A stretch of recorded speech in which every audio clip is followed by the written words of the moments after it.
Olá, tudo bem? Para essa questão, uma coisa que é bem interessante aí da gente pontuar são a questão dos pontos de potencial. Primeira coisa que a gente entender é como é que funciona uma associação em série e uma associação em paralelo. A partir dos pontos de associação, tá?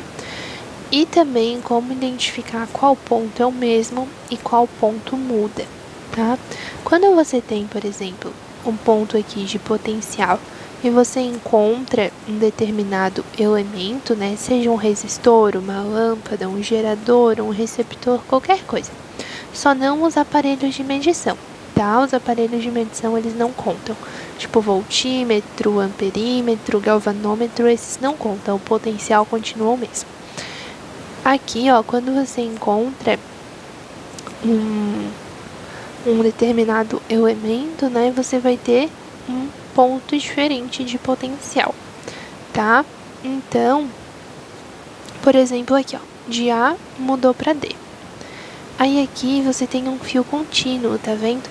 Quando você tem um fio contínuo, assim como você tem aqui, você tem o mesmo ponto de potencial, porque sem nenhum elemento não houve nenhum consumo de potencial.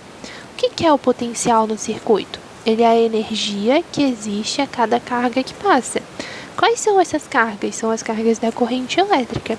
Então, quando a energia da corrente elétrica é consumida por um determinado elemento, o ponto de potencial muda. Se você tem aqui um mesmo fio, como é esse aqui, então você tem o mesmo ponto de potencial. Por isso que a gente pode afirmar que o ponto D é igual ao ponto B, porque aqui, ó, você vai ter um fio transmitindo esse ponto de potencial. Então aqui você tem o ponto B também, tá? Eu digo ponto B porque a gente está pensando sempre aí em função de A e B como terminais, né? Então é interessante a gente nomear o ponto D ali como ponto B também, tá? Por quê? Porque eu tenho esse fio, essa voltinha aqui significa que um fio está passando por cima do outro, tá? Só isso. Então você tem um fio aqui que está passando por cima do outro, né? Cruzado. E esse fio, ele não vai ter nenhuma resistência, não vai ter nada dentro dele. Então ele transmite ponto de potencial, por isso o ponto B aqui é transmitido para cá. Então agora a gente começa a analisar. Quando você tem dois ou mais elementos que estão entre os mesmos pontos de potencial, então é porque eles estão em paralelo. Quando você tem um elemento que ele tem dois pontos diferentes e ele tem só um ponto em comum com o outro elemento, significa que está em série. Por exemplo, esse ponto aqui, ó, ele está entre B e C, né? E esse aqui, ele está entre A e C. A e C, e esse aqui está entre B e C. Eles têm um ponto em comum, que é o C, mas eles têm os outros pontos diferentes, que no caso são A e B. Então, eles estão em série, tá? Outro exemplo, aqui está entre A e B. E esse aqui também está entre A e B. Então, eles têm os mesmos pontos e estão em paralelo, tá? Sempre importante saber disso. Quando a questão pede para você calcule entre tal e tal ponto, é porque você tem que deixar esses dois pontos aqui na extremidade. Um no começo e o outro no fim, tá? Quando a questão fala assim, eu quero você entre tal e tal ponto, isso significa que você tem que deixar eles mais pro lado e o restante tudo, resistor, você tem que fazer entre eles, tá? Não dá para você colocar esse ponto aqui no meio, por exemplo. Você tem que deixar tudo entre os dois. Então, como existe o ponto C, né, e o ponto C está entre A e B, então eu já botei o ponto C aqui. Eu fui reescrevendo o circuito assim, ó. Fui analisando cada elemento que tinha e fui colocando aqui. Por exemplo, o C está no meio dos dois, então eu tenho que botar o C no meio. Se eu comecei pelo A, eu vejo que está ligado A e C, que é esse de 4 ohms aqui. Então, eu botei o A ligado com C em 4 ohms. Esse aqui já foi. Aí, agora, tenho a outra extremidade, né? Que é o B. Então, eu tenho que ver o que está ligado entre C e B. Venho aqui e vejo. Esse 4 ohms está ligado entre C e B. Já tira. E esse 4 ohms está ligado em C e B. Botei para cá. Já foi esse aqui também. Os outros dois, eles estão ligados entre A e B. Sempre A e B.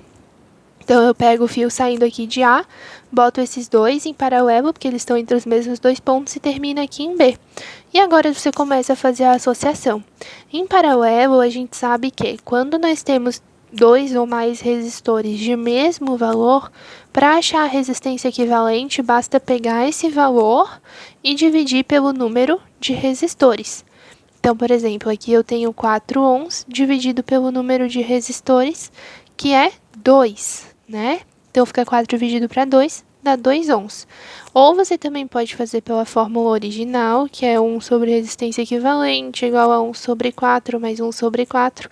Soma em cima, mantém embaixo, fica 2 sobre 4, que é igual a 1 sobre 2. Inverte para resistência equivalente, que é igual a 2. Tá?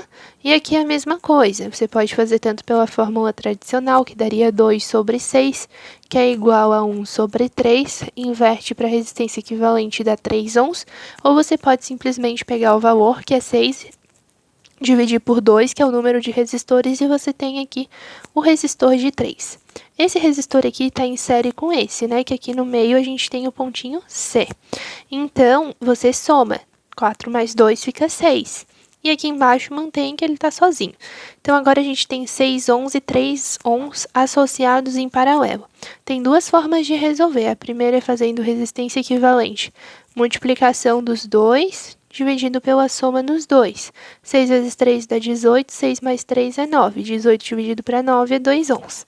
A outra forma é 1 sobre resistência equivalente, mais 1 sobre 6, mais 1 sobre 3, né? Isso aí dá 3 sobre 6, que é 1 sobre 2, resistência equivalente é 2. Daí é só, você tem aqui o valor, e a partir disso é só descrever que a resistência equivalente entre os pontos A e B é igual a 2 ohms.